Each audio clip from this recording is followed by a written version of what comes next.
Beaucoup l'ignorent encore. Pour une chasse d'eau tirée, c'est une dizaine de litres d'eau potable évacuée dans les égouts. Résultat, 60% de la facture d'eau est consommée dans les toilettes. Un gaspillage donc, l'Association africaine de l'eau décide d'y mettre fin. Avec ce matériel innovant, un WC à chasse économe développé par un partenaire privé danois. Expérimenté depuis quelques mois dans des bâtiments administratifs de l'État, il produit des résultats satisfaisants. On avait au début 9 sites présélectionnés. Nous avons fini par prendre 4 sites. 4 sites dans lesquels nous avons installé les mécanismes. Il s'agit d'environ une soixantaine de mécanismes qui ont été installés dans ces sites dans l'objectif d'avoir une réduction d'environ 40%. Donc cet objectif-là a été atteint, 40% de réduction par rapport à la consommation initiale au début du projet. Outre ces avantages économiques, réduire la consommation d'eau potable, l'engin revêt aussi un enjeu environnemental. Les catastrophes ont pratiquement doublé depuis 10 ans à cause du réchauffement climatique. Les inondations, les sécheresses. Mais quand on parle d'inondation, c'est de l'eau. Quand on parle de sécheresse, c'est le manque d'eau. Donc nous devons faire le nécessaire pour réduire notre consommation d'eau. On ne dit pas de boire moins d'eau, mais on dit de réduire le gaspillage de cette eau-là. Au vu des résultats probants de ce premier projet pilote, l'État danois décide de financer un deuxième projet d'installation de mécanismes de réduction d'eau. Une autre phase expérimentale qui prendra en compte les ménages. 30 médecins du travail déclarés aptes à prendre en charge l'asthme professionnel. Ils ont bénéficié de 60 jours de formation. Ces spécialistes savent désormais comment diagnostiquer et traiter la maladie. Nous avons appris que le dépistage se faisait sur la base d'un examen très précis qui est la spirométrie. Et c'est à partir de cette spirométrie-là que nous sommes à même de pouvoir identifier le caractère de cet asthme-là et d'y apporter le traitement adapté. Mettre en place des attitudes, des actions afin de prévenir la survenue de ces pathologies. En Côte d'Ivoire, l'asthme professionnel causé par l'environnement du travail du patient représente 10 à 20% des cas en général. Les travailleurs malades pourront enfin bénéficier d'une prise en charge efficace. Ce que nous avons dit au cours de nos séminaires, ce n'est pas des choses que nous inventons. Ce sont des données scientifiques validées par les plus grands spécialistes en la matière dans le monde entier. Il y a des consensus. Et même lorsque vous êtes sûr que votre malade est asthmatique, il faut quand même que, de façon régulière, vous lui faites une spirométrie parce que c'est ce l'examen qui va vous permettre soit de diminuer son traitement, soit d'augmenter, soit même à un moment donné de dire que ce malade est vraiment bien stabilisé. La direction de la médecine du travail et le service d'exploration fonctionnelle du CHU de Yopougon ont conjugué leurs expertises pour la réussite de ce séminaire de formation.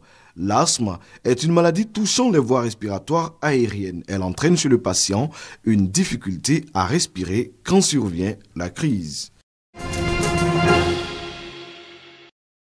L'initiative des classes passerelles a pour but d'aider à insérer dans le système formel des enfants de 9 à 14 ans non scolarisés ou ayant abandonné l'école.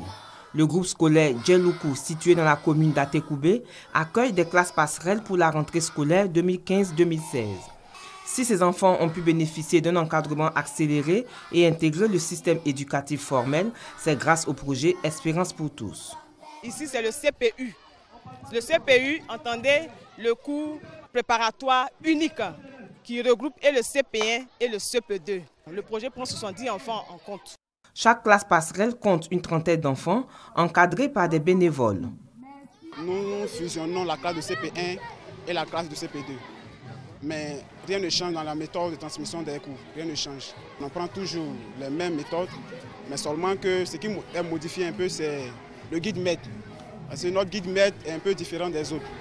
C'est-à-dire qu'en notre guide maître, nous avons en même temps pour le CP1 et pour le CP2. Donc nous faisons tout ça en une seule année. Une voie de recours pour Touré Fatmata, mère de 2 enfants. Bon, par rapport à ce projet, je peux remercier d'abord l'encadrement de ce projet. Je leur dis merci, que Dieu avance ce travail pour que nous, les enfants de demain aussi, puissent devenir quelqu'un aujourd'hui. Le projet Espérance pour tous, à travers son volet classe passerelle, a déjà ouvert des classes dans les quartiers d'Abobo Biabou et Abobo Plaque 1. Qu'est-ce que tu prépares aujourd'hui là? Oh, je fais les Zaklewa, comment tu vois ça? Zaklewa, c'est quoi? Oh, c'est un nouveau plat, c'est une surprise. Au milieu des années 90, Kouya Nyepa, alias Gui de Fer, se révèle au grand public ivoirien à travers l'émission Dimanche Passion sur les antennes de la RTI, animée par un animateur non moins célèbre, Barthélémy Inabo-Zouzoua. À cette époque, le comédien a déjà une dizaine d'années de pratique du théâtre. Avec Dimanche Passion, sa carrière va connaître une ascension. Gui va rentrer dans l'estime de milliers d'amoureux du théâtre populaire et de l'humour à la sauce ivoirienne. Aujourd'hui, cela fait 30 ans que Gui de Fer fait rire aux éclats les Ivoiriens. Le comédien a encore du talent à revendre, comme il l'a démontré avec ses amis du Djeli Théâtre ce samedi 21 novembre au Palais de la Culture de Treichville à l'occasion de l'anniversaire de ses 30 ans de carrière. Le public nous a beaucoup aimé, c'est une occasion pour leur dire merci. Et puis c'est une occasion pour que toute la troupe se retrouve comme avant et jouer ensemble. Est-ce que nous sommes satisfaits des 30 ans que nous avons passés? Je peux dire oui parce que ça nous a créé assez de relations.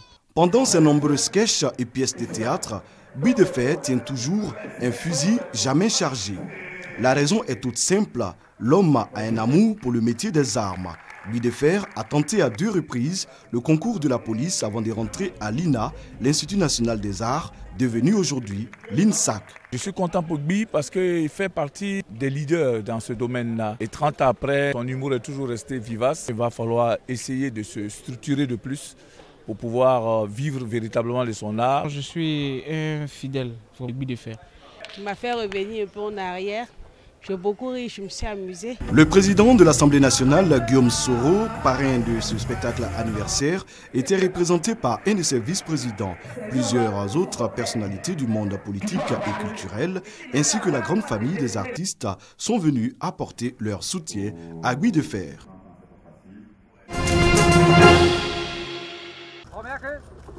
Crise grecque, conflit ukrainien et crise migratoire, l'année 2015 est une année chargée pour Angela Merkel, à qui on a souvent reproché de tergiverser sur les sujets sensibles. Cette fille de pasteur qui a grandi en Allemagne communiste est entrée en politique à la chute du mur de Berlin, à la CDU. Un parti d'hommes conservateurs dont Angela Merkel, divorcée et remariée, va réussir à prendre la tête en 2000. Élue 3 fois chancelière en 2005, 2009 et 2013, elle a toujours su séduire bien au-delà de son électorat. Elle s'est déplacée politiquement vers le centre, ce qui lui a permis de donner un sentiment de continuité et de sécurité aux électeurs. Souvent moquée pour son style vestimentaire invariablement composé de tailleurs pantalons, la femme la plus puissante du monde est connue pour la simplicité de ses goûts. Opéra et randonnée avec son mari sont ses activités favorites. On l'aperçoit même souvent faire ses courses elle-même dans les supermarchés berlinois. Mais que l'on ne s'y trompe pas, Angela Merkel aime aussi être sous le feu des projecteurs. Madame Merkel aime beaucoup l'attention que lui portent les médias. Elle a réussi à attirer l'attention et elle n'a aucun concurrent dans ce domaine. C'est pour cela que sa position est supérieure. Et depuis sa dernière réélection, Angela Merkel n'a cessé de faire la une en Allemagne et à l'étranger. En prônant l'austérité à tout prix dans sa gestion de la crise grecque, puis en négociant un cessez-le-feu certes plus ou moins respecté avec François Hollande en Ukraine. Enfin, elle a ouvert les portes de l'Allemagne à plusieurs centaines de milliers de réfugiés de Syrie et d'Irak, leur promettant accueil et intégration. Ce que nous vivons est quelque chose qui va continuer de nous occuper dans les années à venir, nous changer. Et nous voulons que le changement soit positif et nous pensons que nous pouvons y arriver. Si elle est presque devenue une icône dans le cœur des demandeurs d'asile, les décisions d'Angela Merkel commencent à être contestées en Allemagne. Sa popularité a même chuté de plusieurs points et tourne autour de 50% d'opinion favorable, un score bas pour celle qui a l'habitude de fréquenter les sommets mais qui ferait rêver beaucoup d'autres dirigeants.